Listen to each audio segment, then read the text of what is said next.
For centuries, scientists imagined objects so heavy and dense that their gravity might be strong enough to pull anything in, including light.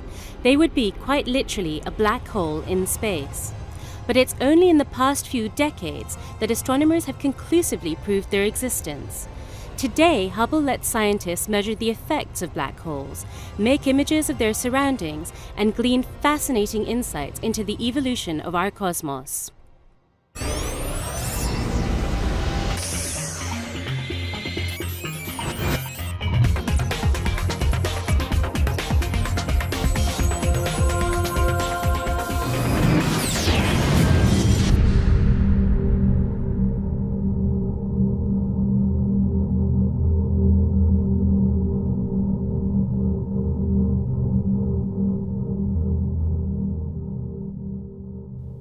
Hi everyone, and welcome to the Hubblecast.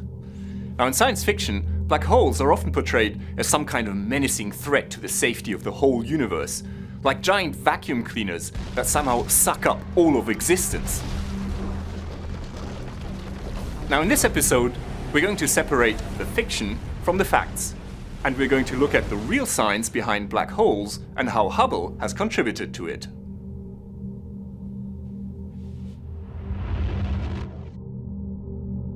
Black holes come in different sizes. We've had solid evidence for the smaller ones since the 1970s.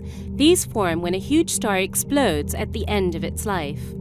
As the outer layers are blown away, the star's core collapses in on itself, forming an incredibly dense ball. For instance, a black hole with the same mass as the Sun would have a radius of only a few kilometers. These black holes won't suck you in unless you get very close to them, though. In fact, contrary to popular belief, a black hole the size of the Sun doesn't actually exert any more gravitational pull than the Sun does. But these stellar black holes are just part of the story. Before Hubble was launched, astronomers had noticed that the centers of many galaxies were somehow much denser and brighter than they were expected to be. And so they speculated that there must be some kind of huge, massive object lurking in the centers of these galaxies in order to provide the additional gravitational attraction. Now, could these objects be supermassive black holes? That is, black holes that are millions or even billions of times more massive than the stellar ones?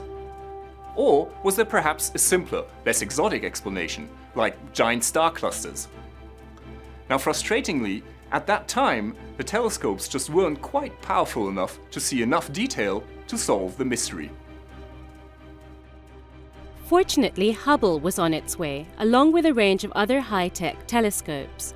When the Space Telescope was being planned, the search for supermassive black holes was in fact one of its main objectives. Some of Hubble's early observations in the 1990s were dedicated to these dense, bright galactic centers. Where ground-based telescopes were just seeing a sea of stars, Hubble was able to resolve the details. In fact, around the very centers of these galaxies, Hubble discovered rotating disks of gas and dust. When Hubble observed the disk at the center of a nearby galaxy, Messier 87, the astronomers saw that its color was not quite the same on both sides. One side was shifted towards blue and the other towards red, and this told the scientists that it must have been rotating very quickly. This is because the wavelength of light is changed by the motion of an object emitting it. Think about how the pitch of an ambulance siren drops as it drives past you, because the sound waves are more spaced out as the vehicle moves away. Similarly, if an object is moving towards you, the light's wavelength is squashed, making it bluer. If it's moving away, it's stretched, making it redder. This is also known as the Doppler effect.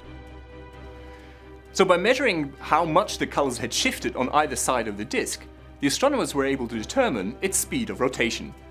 And it turned out that this disk was spinning at a rate of hundreds of kilometers per second. Now this in turn allowed astronomers to deduce that, hidden at the very center, there must be some kind of object with a mass of 2 to 3 billion times the mass of the Sun. And this was very likely a supermassive black hole. Now, along with a lot of other observations, this was a key piece of evidence that led to the notion that there is a supermassive black hole lurking at the center of most, if not all, giant galaxies, including our own Milky Way. So far, so good. But this work was almost 20 years ago. What does it tell us about cutting-edge science today? Well, the science of black holes has moved along a lot since then. The mystery now isn't whether they exist, but why they behave in the strange ways they do.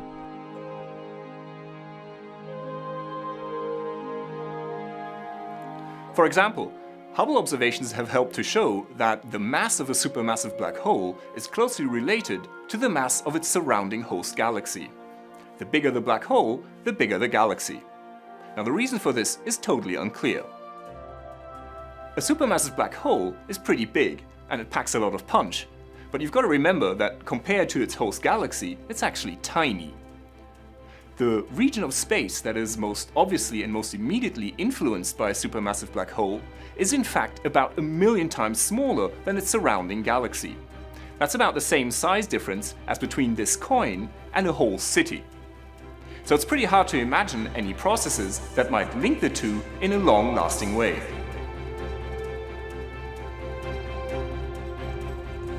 So a big area in science just now is trying to find out what's going on here and why the two are linked. Do black holes regulate the size of galaxies, or do galaxies regulate the size of black holes? Or is something altogether different happening? Just now, astronomers don't know, but they're working hard to find out.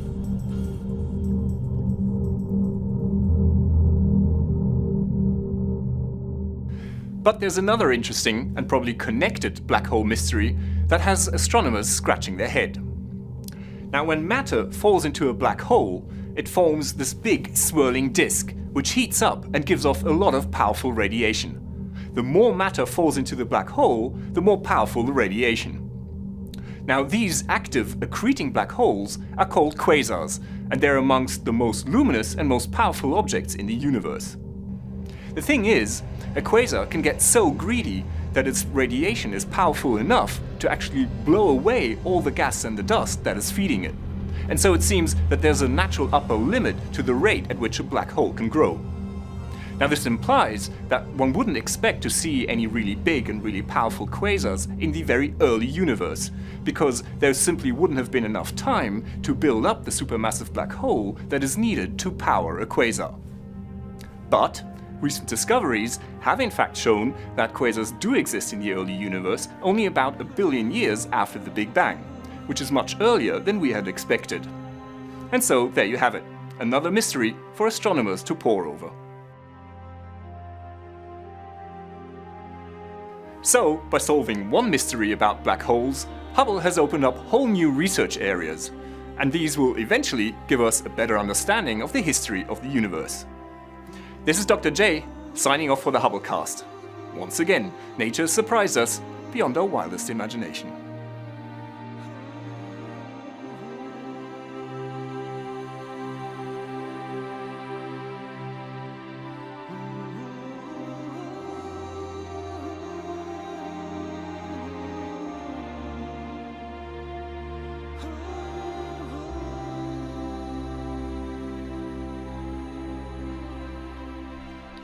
Now that you've caught up with Hubble, make sure to get the latest from the ground too.